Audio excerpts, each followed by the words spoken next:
আমার স্নেহে 2024 সালের উচ্চ মাধ্যমিক পরীক্ষার্থী তথা আমার প্রিয় ভাই বোনদের জানি সুরজিৎ মান্না ক্রিয়েশনস চ্যানেলের পক্ষ থেকে সুস্বাগতম। আশা করি তোমরা সকলে ভালো এবং সুস্থ আছো। আমি তোমাদের জন্য এই ভিডিওতে এইচএসএবিটি টেস্ট পেপার 2024-এর পেজ নাম্বার এসি 144-এর যে পলিটিক্যাল সায়েন্স বা রাষ্ট্রবিজ্ঞানের প্রশ্নপত্রের সেটটি রয়েছে, সেই সেটের এসে কি প্রশ্ন উত্তরগুলো নিয়ে আলোচনা করছি।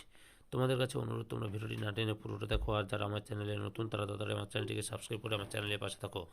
আলোচনা শুরু করছি। প্রথম প্রশ্ন, ঠান্ডা যুদ্ধ বলতে কী বোঝো? উত্তর, ঠান্ডা যুদ্ধ বলতে বোঝায় না যুদ্ধ না শান্তি এমন এক উত্তেজনাময় আন্তর্জাতিক পরিস্থিতিকে।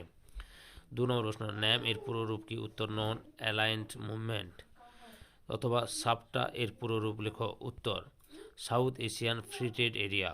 3 নম্বর প্রশ্ন, বর্তমানে জোট নিরপেক্ষ আন্দোলনের একটি প্রাসঙ্গিকতা উল্লেখ করো। উত্তর, বর্তমানে এক মেরু বিশ্বে মার্কিন আগ্রাসনের বিরুদ্ধে বিশ্ব জনমত গড়তে এবং ঐক্যবদ্ধ প্রতিরোধ সৃষ্টির জন্য জোট নিরপেক্ষ আন্দোলন একান্তই প্রয়োজন এবং প্রাসঙ্গিক। 4 নম্বর প্রশ্ন, ভারতের বিদেশ নীতির মূল স্তম্ভটি কি? উত্তর, জোট নিরপেক্ষতা। 5 নম্বর প্রশ্ন, সার্ক এর প্রথম সম্মেলন কোথায় অনুষ্ঠিত হয়েছিল? উত্তর, ঢাকায়। 6 অথবা প্রশ্ন, ব্রিক্স কি? উত্তর, Brazil, Russia, India, China and south Africa এই রাষ্ট্রগুলি জাতীয় অর্থনীতির একটি সংস্থা। 6 নম্বর প্রশ্ন, অর্পিত ক্ষমতা প্রসূত আইন কাকে বলে? উত্তর, বর্তমানে আইনসভার কাজ বিশেষভাবে বৃদ্ধি পাওয়ার ফলে আইনের পুঙ্খানুপুঙ্খ বিষয়গুলি নির্ধারণের ভার আইনসভা শাসন বিভাগের হাতে অর্পণ করে।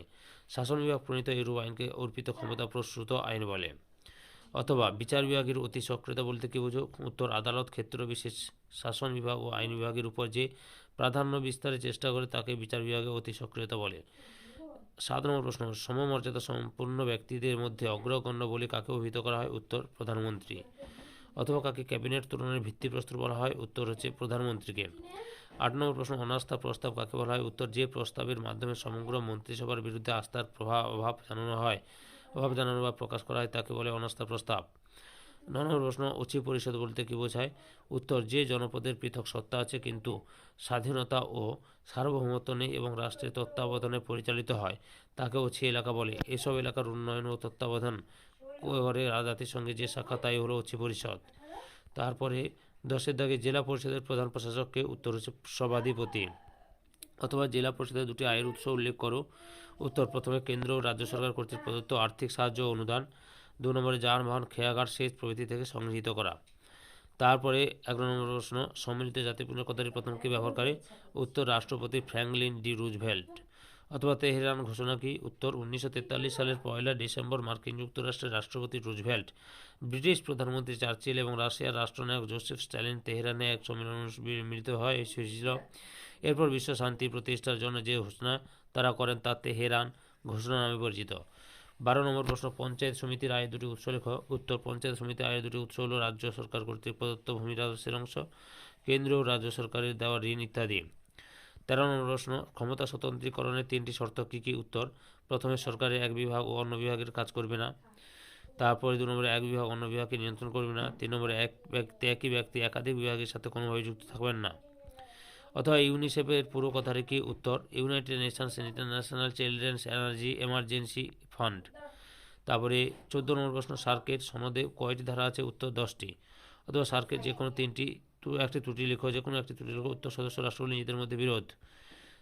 15 নম্বর প্রশ্ন, ভিটো কি? উত্তর, সম্মিলিত জাতিপুঞ্জের নিরাপত্তা পরিষদের স্থায়ী কোনো সদস্য দেশ প্রস্তাব নাকচ করলে সেই প্রস্তাবটি বাতিল হয়ে যায়। স্থায়ী সদস্য রাষ্ট্রগুলি এই ক্ষমতা ভেটো নামে পরিচিত। অথবা শান্তির জন্য ঐক্য প্রস্তাবের অর্থ কী? উত্তর, 1950 খ্রিস্টাব্দের 3রা নভেম্বর শান্তির জন্য ঐক্য প্রস্তাবটি সাধারণ সভায় গৃহীত হয়। এই প্রস্তাবটির অর্থ হল বিশ্ব শান্তি ও নিরাপত্তা পরিষদ তার দায়িত্ব পালন ব্যর্থ হয় তাহলে সাধারণ সভা সেই দায়িত্ব পালন করবে। তারপরে রয়েছে তাহলে প্রিয় ছাত্রছাত্রী, 2024 সালের উচ্চমাধ্যমিক পরীক্ষার্থী, তোমরা এবিটি টেস্ট পেপারের এসি 144 নম্বর পেজের পলিটিক্যাল সায়েন্স তথা রাষ্ট্রবিজ্ঞান যে প্রশ্নপত্রের সেটটি ছিল সেই সেটি এসিকিউ এমসিকিউ প্রশ্নের উত্তরগুলো জানতে পারলে। তোমাদের কাছে এই ভিডিওটি ভালো লাগলে বা এই ভিডিও থেকে তোমরা উপকৃত হলে আমার চ্যানেলটিকে সাবস্ক্রাইব করে আমার চ্যানেলের পাশে থাকো। সঙ্গে ডান দিকের বেল আইকন অল অপশনে গিয়ে প্রেস করো যাতে পরবর্তী ভিডিও নোটিফিকেশন বা একটা লাইক দাও, কমেন্ট করো এবং ভিডিওটি তোমাদের একই ক্লাসে বন্ধু বান্ধবদের মধ্যে শেয়ার করে প্রশ্নের উত্তরগুলো জানাতে সাহায্য করো। যারা অলরেডি আমার চ্যানেলটিকে সাবস্ক্রাইব করেছো এবং এই ভিডিওটি দেখলে তাদের সবাইকে অসংখ্য ধন্যবাদ জানাই এবং জানিয়ে আবার বলছি তোমরা ভালো এবং সুস্থ আছো। ওকে।